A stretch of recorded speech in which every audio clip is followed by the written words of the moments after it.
ॐ अज्ञानतिमिरान्धस्य ज्ञानाञ्जनशलाकया चक्षुरुन्मिलितं येन तस्मै श्रीगुरवे नमः। श्रीचैतन्यमनोभीष्टं स्थापितं येन भूतले स्वयं रूप कदा मह्यं ददाति स्वपदान्तिकं। वन्देऽहं श्रीगुरो श्रीयुतपदकमलं श्रीगुरून् वैष्णवांश्च श्रीरूपं साग्रजातं सगणरघुनाथान्वितं तं सजीवं साद्वैतं सावधूतं परिजनसहितं कृष्णचैतन्यदेवं श्रीराधा कृष्णपादान् सगणललिता श्रीविशाखान्वितांश्च। हे कृष्ण करुणा सिंधु दीनबंधु जगत्पते गोपेश गोपिकाकान्त राधाकान्त नमस्तुते। तप्त कांचन गौरांगी राधे वृंदावनेश्वरी वृषभानुसुते देवी प्रणमामि हरिप्रिये।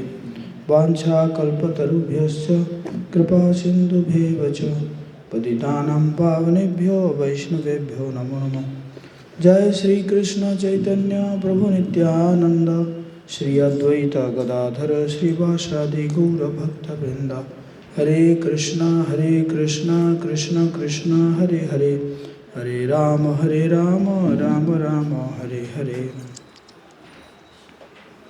नमो ओं विष्णुपदाय कृष्णपृष्ठाय भूतले श्रीमते भक्तिवेदांत स्वामिनिति नामिने नमस्ते सारस्वती देवी गौरवाणी प्रचारिणी निर्विशेष शून्यवादी पाश्चात्यदेशतारिणी। रामाय रामभद्राय रामचंद्राय वेधसे रघुनाथाय नाथाय सीताय पतये नमः। बोलो जय श्री राम।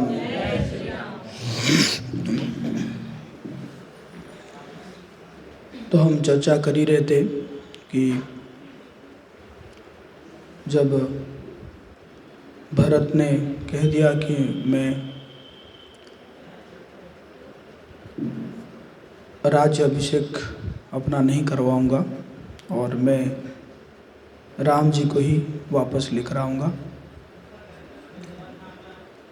लेकिन पूरे इतना बड़ा सैन्य अगर जाएंगे तो उसके लिए क्या करना पड़ेगा, रास्ता बनाना पड़ेगा। रास्ता तो था नहीं, तो इसलिए भरत क्या करते हैं कि एक सेना को भेजते हैं पहले रास्ता वगैरह सब बना के आने के लिए।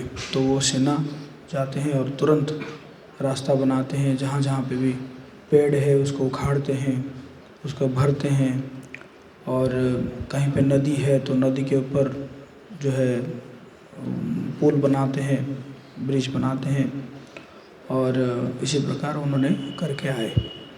तो आने के बाद फिर भरत जी और विशाल सेना के साथ चलते हैं, और साथ साथ कई कौशल्या सुमित्रा भी अलग अलग रथों में होकर चलते हैं। और तो चलने के बाद कि गंगा नदी के तट पर पहुंचते हैं, और गंगा नदी के तट पर पहुंचकर उस रात को वहाँ पे विश्राम करते हैं। और जैसे मैंने पहले बताया था कि जो है जहाँ जहाँ पे रुकेंगे उस जगह में सब जो है तंबू लगाया गया था। तो हाँ, एक एस्टिमेट बना के हाँ इतना किलोमीटर दिन में चलेंगे तो रात को यहाँ रुकेंगे, तो वहाँ पे एक तंबू बनाया गया है। तो पूरा व्यवस्था किया गया था जब भरत महाराज जी जा रहे थे। तो इस प्रकार जो है गंगा नदी के तट पर पहुँच के रात्रि में विश्राम किए, और उसके बाद फिर जो है पहुँचे वो श्रृंगेरपुर पहुँचे। और वहाँ पे जो भगवान राम के जो दोस्त थे, गुहा मित्र थे, वो देखे और देख के कहे कि ये इतने सारे भरत जो है सेना को लेकर क्यों चल रहा है। जरूर इसके मन में कुछ है कि ये जो है क्या करेगा, राम को मारने जा रहा है। ताकि राम को मार देगा तो क्या होगा कि निष्कंटक हो जाएगा। हाँ, तो इस प्रकार सोचने के बाद वो क्या करता है, वो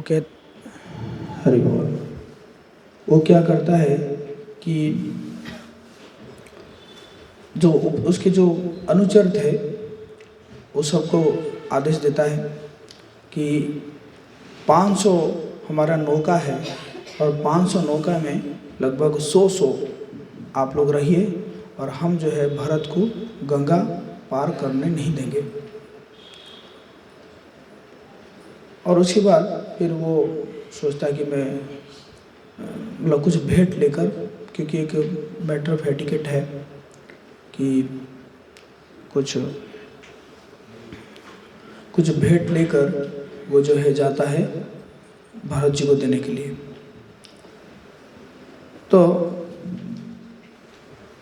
जब देने के लिए जाता है और भेंट देता है, और उसी समय सुमंत्र उनको बोलते हैं ये जो है राम जी के मित्र हैं। तो भरत जो है उनको प्रणाम करते हैं गुहा को। तो गुहा जो है पूछते हैं कि क्या कारण है, आप क्या राम जी के पास जा रहे हैं, उनको है ना, उनको मार के निष्कंटक होने के लिए जा रहे हैं क्या? तो भरत जी बहुत दुखी होते हैं, कहते कि नहीं, मैं तो इसलिए जा रहा हूँ कि उनको मैं वापस लेकर आऊँगा। तो फिर गुहा जो है उसके मन में जो संदेह था वो मिट जाता है, तो बहुत प्रसन्न होता है। और उसने जो है भरत जी को लेकर दिखाता है कि कहाँ पे जो है राम सीता रह रहे थे, और जहाँ पे राम सीता शयन कर रहे थे उसको उसने पूरा एकदम एज इट इज़ रखा था, और रोज़ उसके चारों तरफ जो है परिक्रमा करता था और कहते थे कि यही मेरे लिए अयोध्या है। बल्कि अयोध्या से बढ़कर ये चीज़ है, क्यों? क्योंकि यहाँ पे मेरे जो है स्वामी राम और सीता माता यहाँ पे शयन किए थे, तो उसको भी दिखाया। और जैसे ही भरत जी देखते हैं कि भाई राम जो है इसी जगह में सोए हुए थे और पत्ते के सैया के ऊपर सोए हुए थे, तो उनको बड़ा दुख होता है। और साथ साथ सभी रानियाँ भी देखते हैं। उसके बाद फिर कहते हैं कि ऐसा है, यहाँ पे बरगद का जो दूध लेकर राम जो है अपना जटा बनाए थे। तो भरत जी कहते हैं मैं भी जटा बनाऊंगा, मेरे लिए भी लेकर आओ। तो फिर वो जो है लेकर आते हैं, बरगद का दूध लेकर आते हैं, और उससे जो है वो क्या करते हैं कि अपना जटा बना लेते हैं। और तो भरत विशेष रूप से ज़्यादा दुखी थे, क्योंकि वो सीता, राम और लक्ष्मण के कष्टों के कारण हमेशा जो है वो अपने आप को क्या मानते थे कि उनको जो भी कष्ट मिल रहा है उसका जिम्मेदारी कौन है? जिम्मेदार मैं हूँ। अपने आप को बहुत जो है आत्मभर्सना करते हुए भरत ने अपने केशों को जटा बनाने और स्वयं भी खाली जमीन पर सोने और वनवास में राम के साथ रहने का निश्चय किया। अब तक जो है जब सुने तो कहते कि नहीं, अब जो है मैं भी क्या करूँगा, मैं भी ज़मीन के ऊपर सोऊंगा और मैं भी जो है ऐसा जटा बनाऊंगा, और मैं अगर वो वापस नहीं भी आएंगे तो मैं उन्हीं के साथ रहूँगा। ऐसे उन्होंने निश्चय किया। तो फिर अगले दिन जो है फिर उन्होंने वृक्ष के छाल भी पहनना शुरू कर दिए, जो है करके फिर वो गंगा नदी को क्रॉस किए। और गंगा नदी के क्रॉस करने के बाद फिर वो जो है जाके भरद्वाज मुनि के आश्रम में, पहले जैसे मैंने बताया था कि भगवान राम जो है भरद्वाज मुनि के आश्रम होके गए थे, और भरद्वाज मुनि ही उनको जो है बताए थे कि कैसे वो होगा, मतलब कहाँ पे रहना उचित होगा। और रास्ते में जब तीर्थ होकर जाते हैं, जो गंगा और यमुना का जो मिलन स्थल होकर जाते हैं, वहाँ पे बहुत सुंदर भरत महाराज जो है तीर्थराज से प्रार्थना करते हैं। तो 122 हम पढ़ेंगे। जानहु राम कुटिल करी मोही, लोग कहौ गुर साहिब द्रोही। राम सिया राम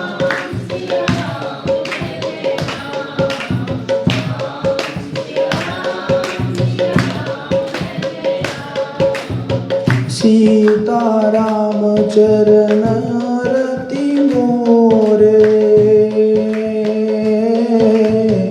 अनुदिन बढ़ऊ अनुग्रह तोरे।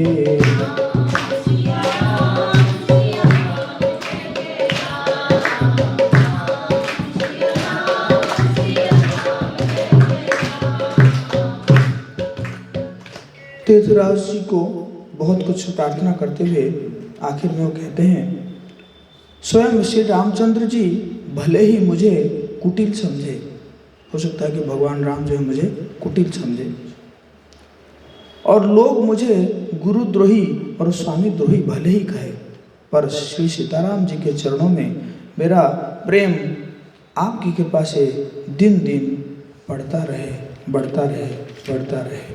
बोले जय श्री राम। तो उसके बाद जाके जो है भरद्वाज के पास पहुंचते हैं, और भरद्वाज जो है बहुत सुंदर उनको कहते हैं कि देखो जो है भगीरथ बहुत अच्छा काम किए कि वो गंगा जी को लेकर आए, इस धराधाम पर लेकर आए, जिसका स्मरण करने मात्र से भी लोग जो है शुद्ध हो जाते हैं। और इससे बड़ा काम किए दशरथ महाराज। दशरथ महाराज जी के जो है इतना प्रेम था उनके अंदर, तो उन्होंने क्या किया, स्वयं भगवान राम जी को भी क्या किए, इस धराधाम में ले आए, जिनके कारण लोगों को गंगा जी के पास भी जाना नहीं पड़ता, घर में बैठे बैठे राम का नाम बोल के भी लोग जो है शुद्ध हो जाते हैं। बोले जय श्री राम। लेकिन उससे बड़ा तो आप है जो कि राम के प्रेम को लेकर आए हैं, है ना। आप जो है राम का प्रेम का मूर्तिमंत स्वरूप है, तो इसलिए उससे बड़ा तो आप है। और इसलिए कहते हैं, तेहि फल कर फलू दरस तुम्हारा, सहित पयाग सुभाग हमारा।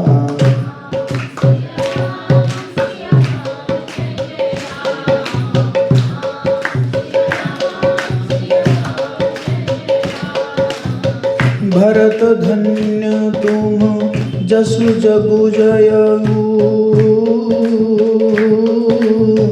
कही अस प्रेम मगन मुनि भयऊ।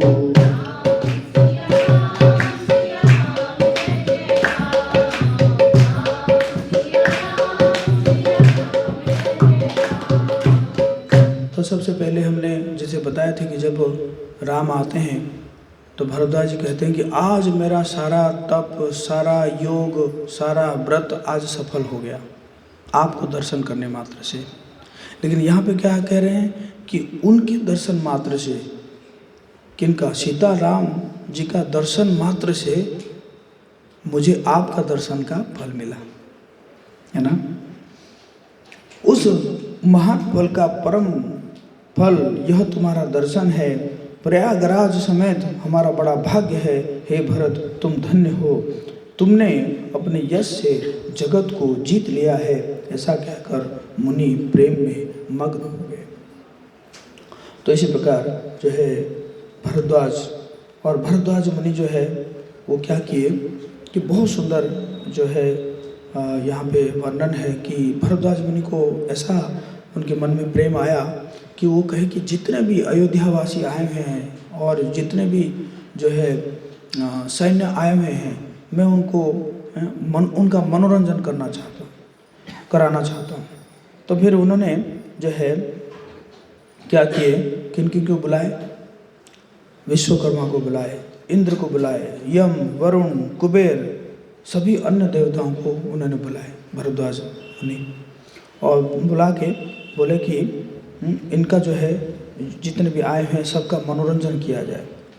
तो तुरंत जो है एक राजमहल प्रकट हो गया वहाँ पे, मतलब एक रात के लिए एक राजमहल प्रकट हो गया, और एक बड़ा सा नदी बन गया, खीर का एक बड़ा सा नदी बन गया, और उसको परोसने के लिए लगभग 20,000 स्त्रियां आ गई, ये प्रकट हुए।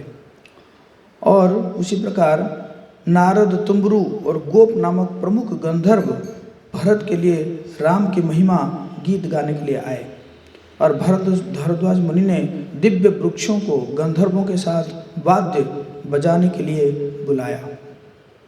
तो एक बेल वृक्ष तबला बजाया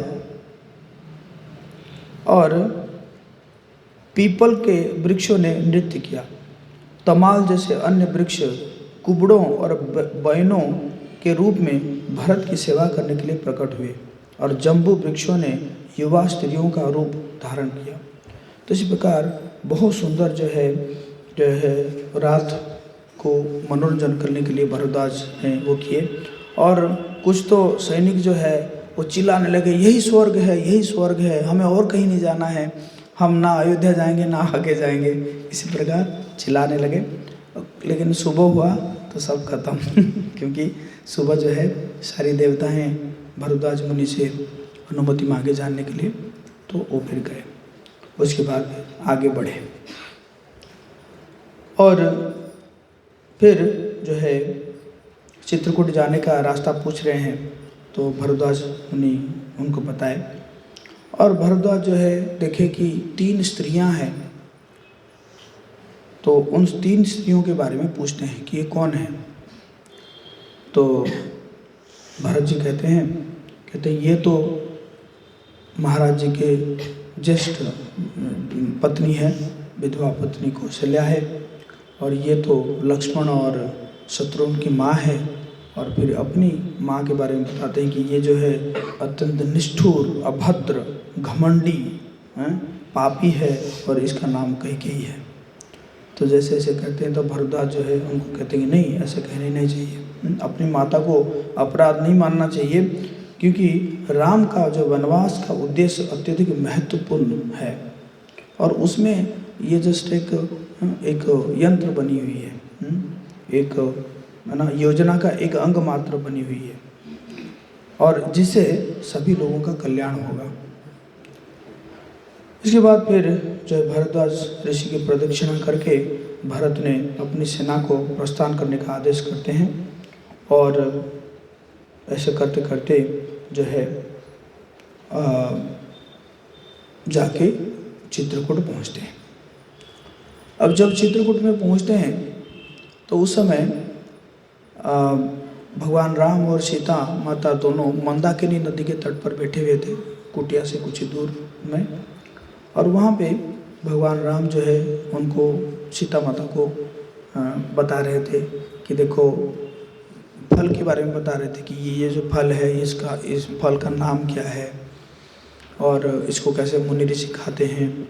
और फिर जो है पशुओं के बारे में बता रहे थे कि ये पशु है, वो पशु है, ऐसे बता रहे थे। तो भगवान राम जो है हमेशा सीता माता को ऐसे एंगेज करके रखते थे कि ताकि जो है वो उनको याद ना रहे कि मैं जंगल में हूँ करके।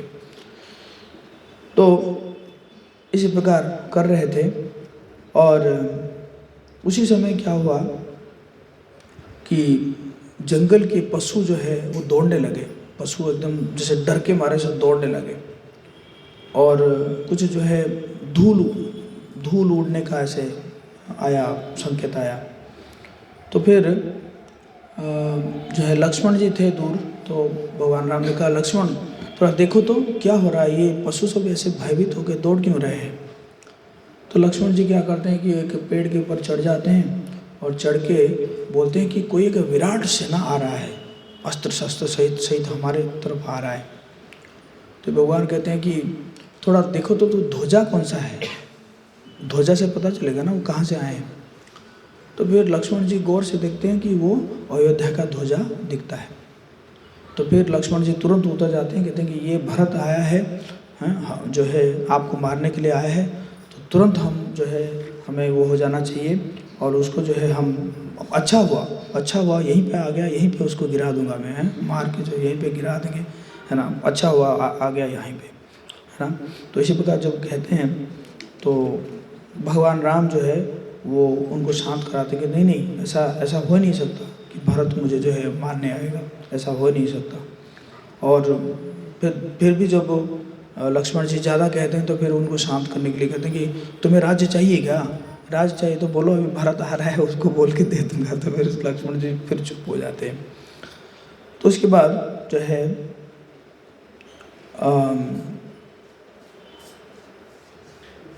उसके बाद क्या होता है कि सैन्य तो रहते हैं पीछे, लेकिन भरत जो है, भरत और सुमंत और गुहा, ये जो है क्या करते हैं कि खोज खोज के आते हैं कि कहाँ पे है, कहाँ पे है।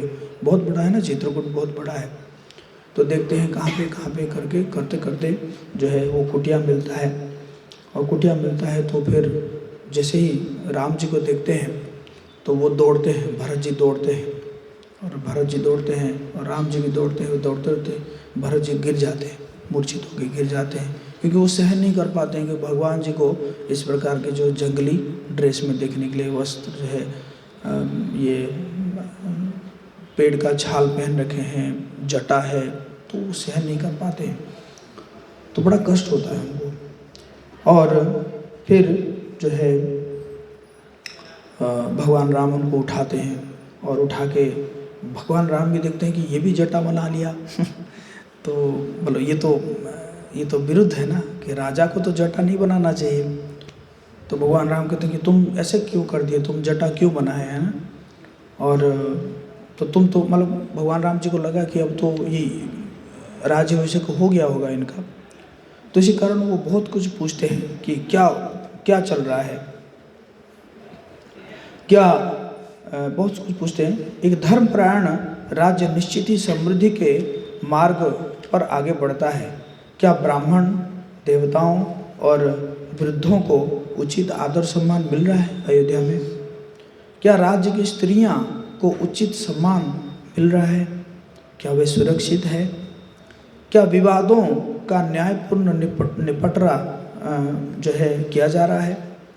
मुझे आशा है कि तुम नास्तिकता, पाखंड, क्रोध, काम को टालने, आलस्य, इंद्रियों के प्रति आसक्ति, अच्छी सलाह को अनसुना करने, सतर्क न रहने, चापलूस मंत्रियों की सभा, अव्यावहारिक योजना बनाने, गोपनीय बातों को छुपाकर नहीं रख पाने, मूर्ख मित्रों के सानिध्य, धार्मिक क्रियाकलापों की अनदेखी करने और शत्रुओं की मुंह तोड़ जवाब नहीं दे पाने की 14 कमजोरियों से मुक्त हो। तो इस प्रकार बहुत कुछ उनको जो है धार्मिक सिद्धांत के बारे में बताते हैं कि जरूर तुम ये सब करते होंगे। और फिर कहते हैं कि मेरे प्यारे भाई, तुम राज सिंहासन का त्याग क्यों कर दिए और तुम ये ऋषि वेश में क्यों आ गए? तो भरत बोले कि मुझे एक्चुअली ये जो षड्यंत्र के बारे में मुझे पता नहीं था, मेरे माता द्वारा जो षड्यंत्र हुआ था, और आप जो है विश्वास कीजिए, मैं आप ही राज सिंहासन के उत्तराधिकारी है, तो आपको मैं लेने के लिए आया हूँ। आप लौट चलिए और लौट जाके जो है आप जो है क्या कीजिए, राज सिंहासन को जो है ग्रहण कीजिए।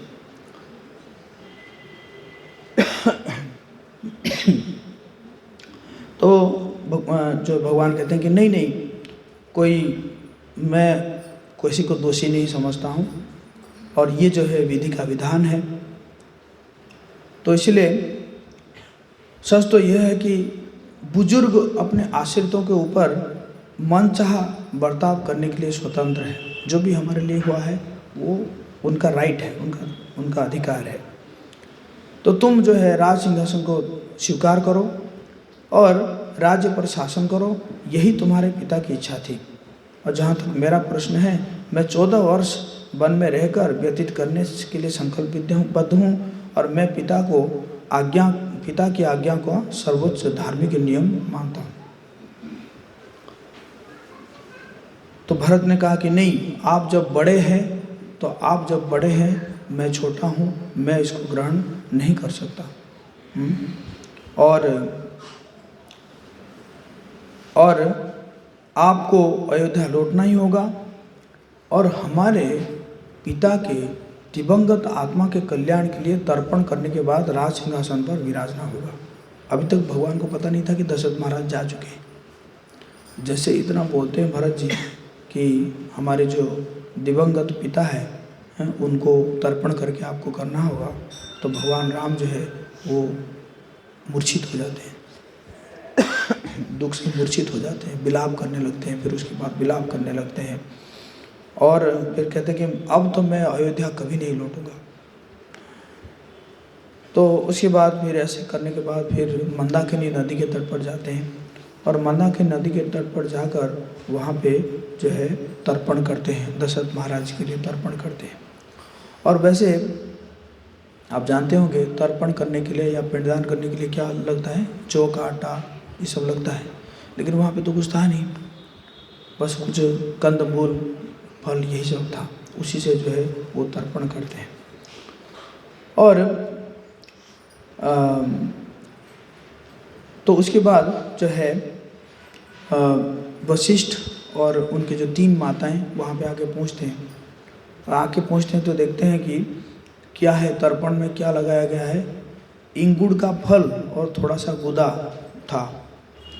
तो कौशल्या सोचती है कि देखो देखा जाए तो ये अयोग्य है चीज़ है, मतलब तर्पण करने के लिए अयोग्य चीज़ है, लेकिन फिर वो याद करती है कि मनुष्य के इष्ट देव को भी उसी भोजन में से भोग ग्रहण करना पड़ता है जिससे उसके अधीनस्थ भक्त खाते हैं।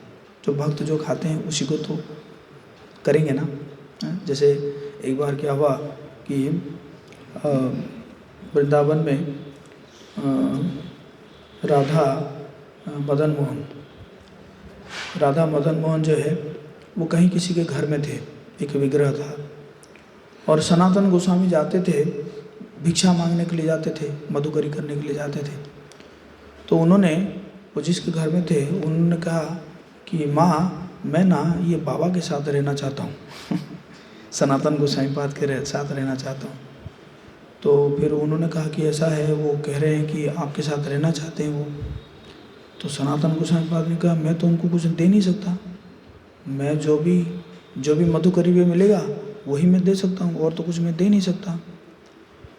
तो उससे क्या होता है कि मुझे कुछ कभी आटा मिल जाता है तो आटा को मैं यमुना नदी के पानी में वो कर लेता हूँ, और करके जो है थोड़ा आग में जला के खा लेता हूँ, तो अगर आएंगे तो मैं वही खिलाऊंगा। तो माँ ने पूछे उनको, राधा मदन मोहन जी को, कि वो तो कह रहे हैं यही खिलाएंगे ना। नहीं हाँ ठीक है, मैं रहूँगा, उन्हीं के साथ रहूँगा। तो फिर गए, मदन मोहन जी को रखा गया।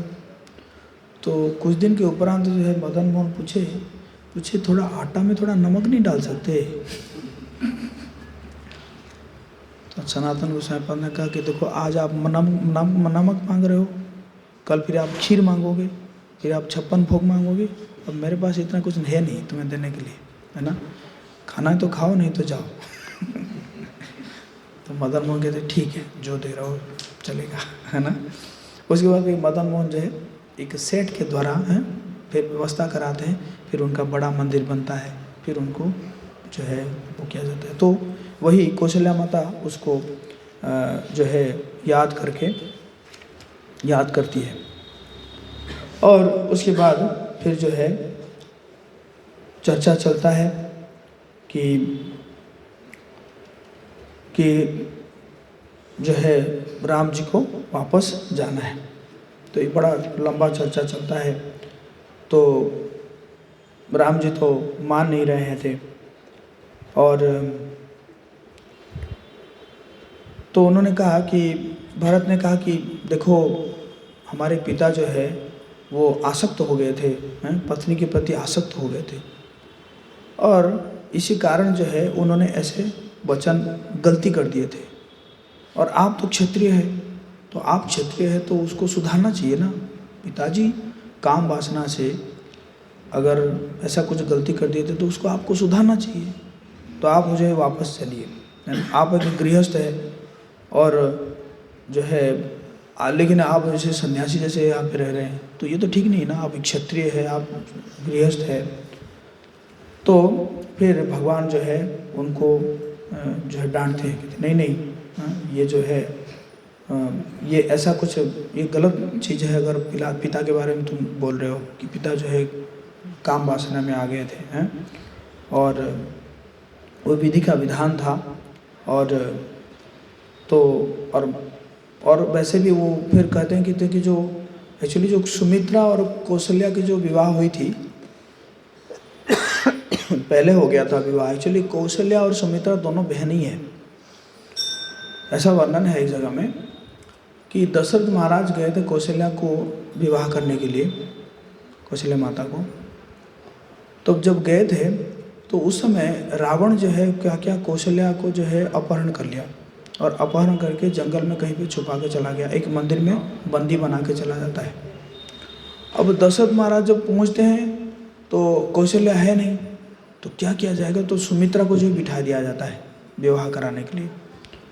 तो दशरथ महाराज सुमित्रा को विवाह करके जब जंगल होके जाते हैं तो जंगल से रोने का आवाज़ आता है। तो रोने का आवाज़ आता है तो दशरथ महाराज जो है कहते हैं कि कहाँ से आवाज़ आ रही है। तो जाते हैं तो देखते हैं कि भंग जो है मतलब पुराना मंदिर है, उसमें एक बंदी बनी हुई है, एक जो है स्त्री। तो फिर सुमित्रा कहती है कि यही तो मेरी बहन है, पता नहीं इसको कौन उठा ले गया था। तो फिर कौशल्या को भी विवाह, कौशल्या और सुमित्रा दोनों को विवाह करते हैं।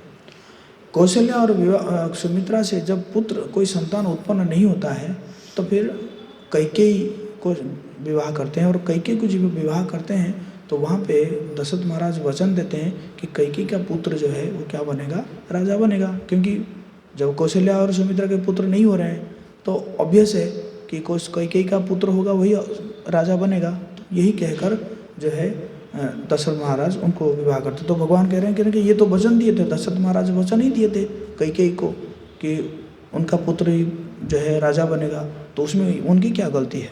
तो इसी प्रकार भगवान राम जो है कहते हैं। तो उसमें एक वशिष्ठ मुनि के साथ एक ऋषि थे, जाम्बाली है तो ऋषि लेकिन नास्तिक टाइप का थे, है ना। मतलब ऐसे भी कुछ ऋषि होते हैं, क्या है, और नास्तिक भी होते हैं ना। तो कहते हैं कि ये सब कुछ नहीं है ना, ये तो संयोग है। पिता माता क्या है, वो तो पिता माता तो एक संयोग है ना, संयोग से पिता माता बन जाते हैं, उनके जो है संयोग से संतान उत्पन्न हो जाते हैं, है ना। तो ये तो सब संयोग है। इतना क्या लेके रखना कि जो है पिता का वचन पालन करना है, पिता का वचन पालन करना है, इतना सब क्या करना है। ये जो आप जो पिंडदान करते हो, क्या इसका मतलब है। जब वो व्यक्ति मर गया है वो थोड़ी तुम्हारा पिंड लेने आएगा। इसी प्रकार एक करते हैं। तो भगवान जो है उनको बहुत डांटते हैं, उसको बहुत डांटते हैं। कहते हैं कि पवित्रता की आड़ में कही गई आपकी बातें वास्तव में अपवित्र है, और इसी कारण से ये विचार सबसे अधिक खतरनाक, और बुद्धि के आड़ में आप निकृष्टतम अज्ञान का उपदेश दे रहे हैं। जो व्यक्ति मात्र इंद्रिय भोग और इंद्रियों की तुष्टि के लिए जीवन जीता है वो अनियंत्रित काम वासना और लोभ लालच का दास बन जाता है। और जो है इसलिए मैं अपनी इंद्रियों के सुख की आकांक्षा से विचलित हुए बिना अपने पिता की आज्ञा का पालन करूंगा।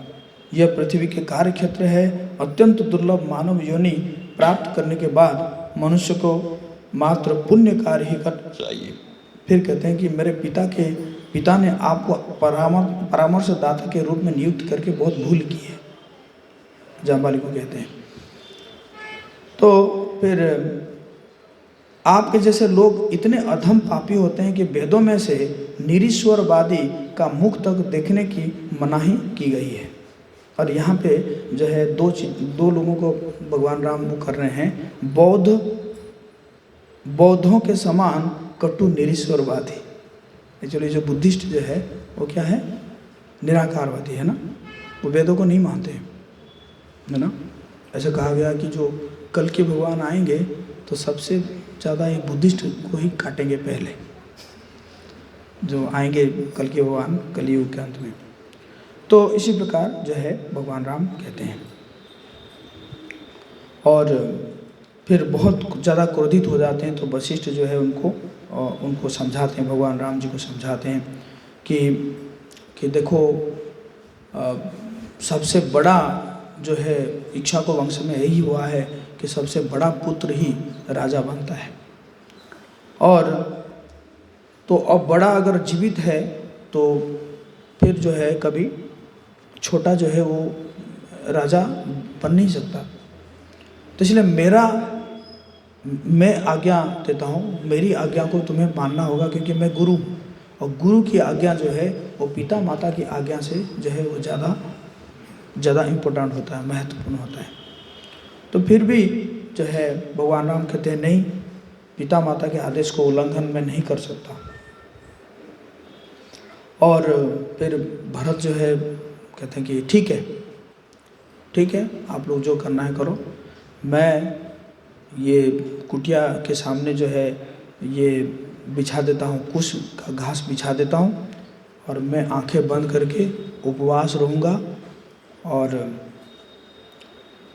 जब तक होगा मैं उपवास रहूँगा, नहीं पे जो है उपवास रहूँगा। जब तक जो है वो स्वीकार नहीं करेंगे, राज सिंहासन स्वीकार नहीं करेंगे, तब तक मैं उपवास रहूँगा। तो इस प्रकार जो है वो करते हैं।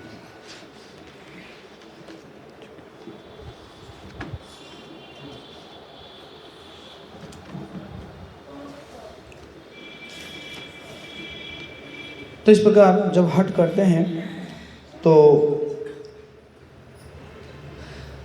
और फिर भरत जो है, जो जितने भी आए थे प्रजा आए थे, उनको भी कहते कि अरे आप लोग भी तो कुछ बोलो, आप लोग भी तो कुछ भैया को कुछ समझाओ, सिर्फ मैं ही समझाता रहूं। तो वो लोग कह रहे हैं कि वो तो पिता द्वारा दिए गए वचनों को निभाने के लिए संकल्पबद्ध है, और उनका जो है प्रतिवाद हम कैसे करें। और फिर भगवान राम कहते हैं, मेरे प्यारे भाई, मेरे निश्चय का हठ पूर्वक विरोध करने के बजाय आखिर तुम भी इस बात को स्वीकार क्यों नहीं करते हो।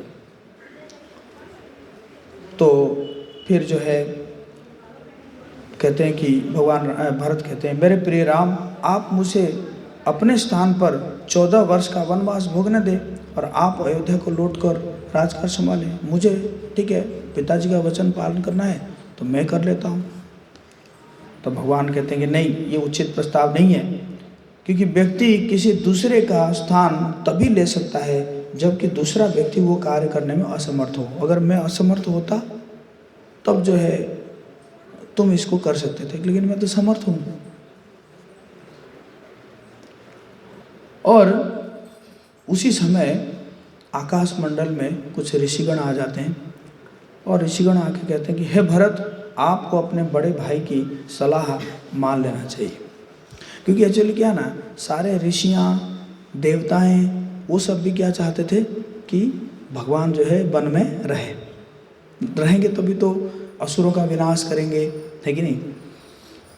बीच में इंद्र भी बृहस्पति को कह रहे थे कि हमें ऐसा कुछ करना चाहिए ताकि भरत जो है राम से ना मिल पाए,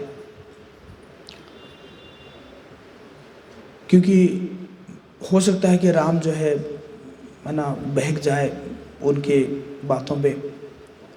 तो बृहस्पति कहते हैं कि देखो, अगर भरत जो है वो भक्त है मना भगवान मना राम जी का भक्त है, और उनके ऊपर अगर हम ऐसा कुछ करेंगे ना तो वो उल्टा हमारे ऊपर आ जाएगा है ना। तो उसके लिए हमें उनके ऊपर ऐसा कुछ नहीं करना चाहिए। तो इस प्रकार जब बोले तो राम जो है बहुत प्रसन्न हुए।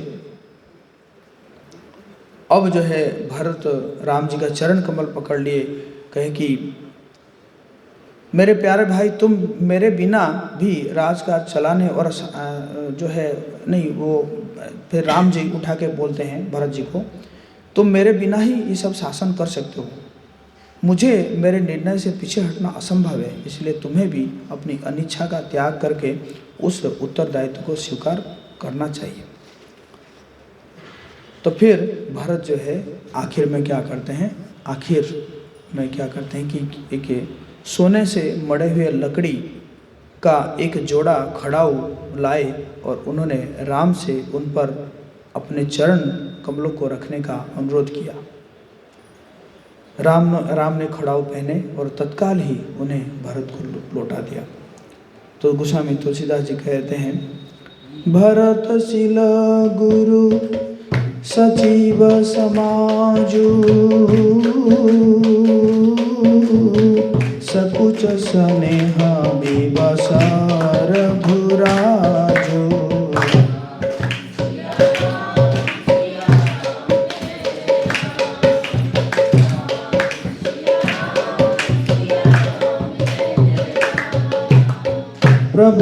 करी कृपा पावरी दीनी, सादर भरत सीसा धरि लीनी।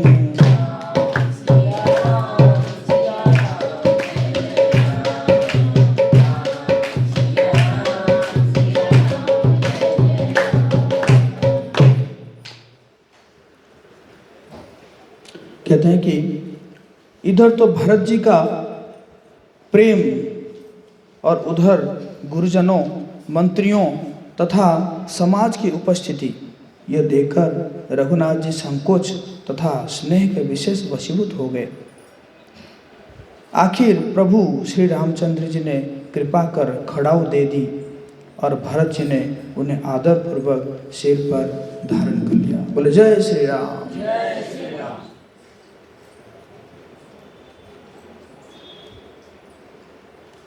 तो बहुत सुंदर जो है रामायण में एक भजन आता है, तो हम लोग उसको गा सकते हैं।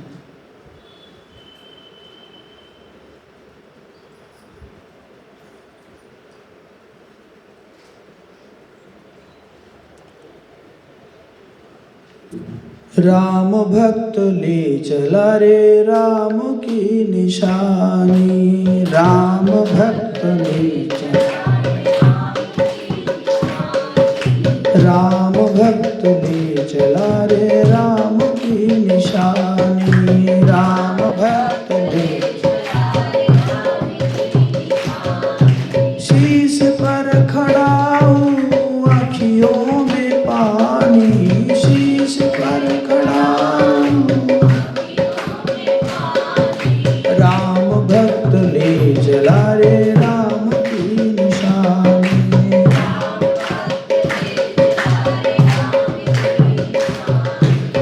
शीश खड़ा हूँ ले चला ऐसे, राम सिया जी संग ही जैसे, अब इनकी छाप में रहेगी राजधानी, राम भक्त ले चला रे राम की निशानी, राम भक्त ले चला रे,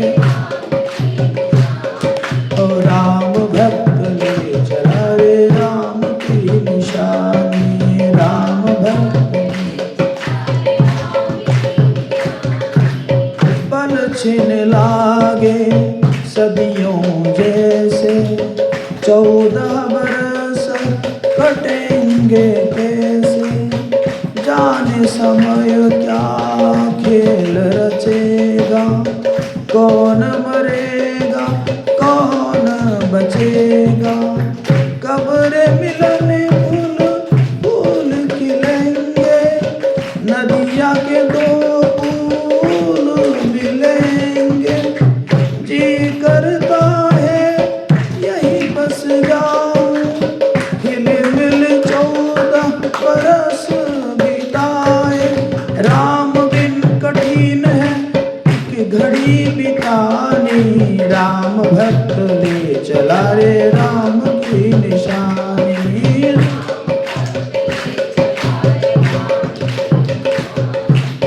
तन मन वचन उमंग अनुरागा, धीर धुरंधर धीरज त्यागा, भावना में बह चले धीर वीर ज्ञानी, राम भक्त ले चला रे राम की निशानी, राम भक्त ले चला रे,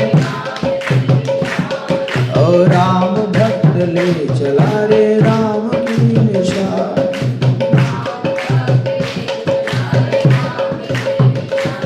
ओ शीश पर खड़ा हूँ आँखियों में पानी, राम भक्त ले चला रे राम की निशानी, राम भक्त,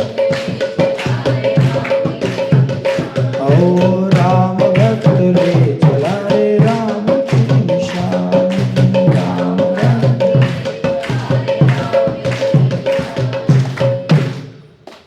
बोलो जय श्री राम। तो भरत ने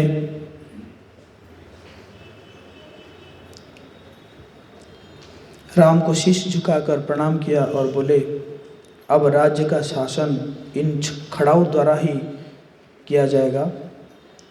मैं अयोध्या के बाहर ही रहूँगा और जटा रखकर वृक्ष के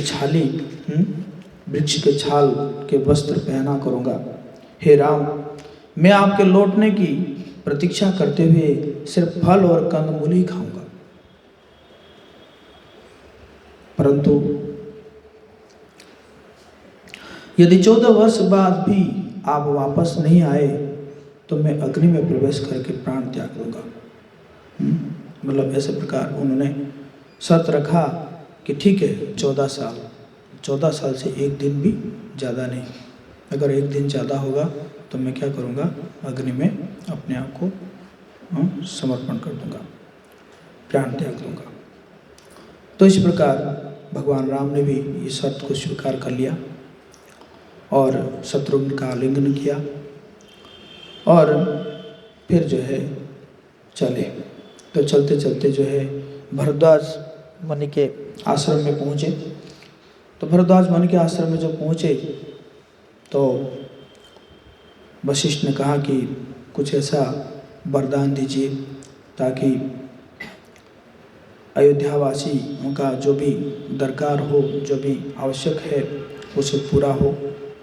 तो भरद्वाज मुनि ने उन्होंने जो है एक पूजा अर्चना की, उनको जो भी जो है पूजा अर्चना किए खड़ाऊ को लेकर, और फिर भरत जो है जाके पहुंचते हैं, अयोध्या में पहुंचते हैं। और अयोध्या पहुँच में कहते हैं, जिस प्रकार आत्मा के न रहने पर भौतिक शरीर निर्जीव हो जाता है, उसी प्रकार राम के बिना अयोध्या नगर भी बेजान हो गई है। और फिर उन्होंने जो है जाने के बाद नंदीग्राम में चले जाते हैं और नंदीग्राम में एक सन्यासी के तरह जीवन व्यतीत करते हैं और खड़ाऊ को राज सिंहासन पर रखा जाता है। कई बार ऐसा देखा जाता है कि भरत जो है खड़ाऊ के ऊपर राजसी छत्र लिए खड़े हुए रहते हैं, या कभी जो है चंवर करते हैं, कभी पंखा करते हैं, और इसी प्रकार जो है करते हैं। तो अब जो है चित्रकूट में ऐसा देखा गया कि ऋषि जो है बहुत भयभीत रहते हैं। तो फिर पूछते हैं कि क्या भगवान पूछते हैं कि क्या कारण है, आप सब इतना भयभीत क्यों रहते हैं। तो फिर वो कहते हैं कि जो है यहाँ वो कुछ रावण के अनुचर है, वो सब आते हैं और आके जो है हमें जो है परेशान करते हैं, इसलिए हम लोग सोच रहे हैं कि यहाँ से जो है आगे चले जाएंगे। तो फिर जो है भगवान राम जो है जाते हैं, आगे जाके अत्रि और अनुसया से मिलते हैं। और अत्रि अनुसया उस समय तो बहुत वृद्धा हो गई थी, तो अनुसया जो है वो सीता माता को बहुत कुछ उपदेश देती है और सीता माता को उन्होंने एक ऐसा वस्त्र देती है कि जो वस्त्र जो है कभी भी जो है गंदा नहीं होगा, हमेशा साफ रहेगा, ऐसा वस्त्र प्रदान करती है। उनको अलंकार देती है जो अलंकार कभी ख़त्म नहीं होगा। तो इस प्रकार जो है अनुसया उनको सीता माता को देती है। और फिर उसके बाद फिर वो लोग और आगे चलते हैं और दंडका अरण्य में प्रवेश करते हैं। वहीं से फिर यह अयोध्या कांड समाप्त होता है और अरण्य कांड शुरू होता है। अरण्य एक्चुअली देखा जाए, अरण्य का मतलब है जहाँ पे रण ना हो, रण ना हो मतलब जहाँ पे युद्ध ना हो, उसको बोलते हैं अरण्य। तो उसी में प्रवेश करते हैं। तो बहुत घना जंगल था अरण्य, दंडकारण्य, तो उसमें प्रवेश करते हैं। और यहाँ पे तुलसीदास जी आखिर में कहते हैं, भरत चरित करी नेमु तुलसी जो सादर सुनहि, सिय राम पद पेमु अवश्य होई भव रस विरति। तुलसीदास जी कहते हैं जो कोई भी भरत जी का चरित्र को नियम से आदर पूर्वक सुनेंगे उनको अवश्य ही श्री सीताराम जी के चरणों में प्रेम होगा और सांसारिक विषय रस से वैराग्य होगा।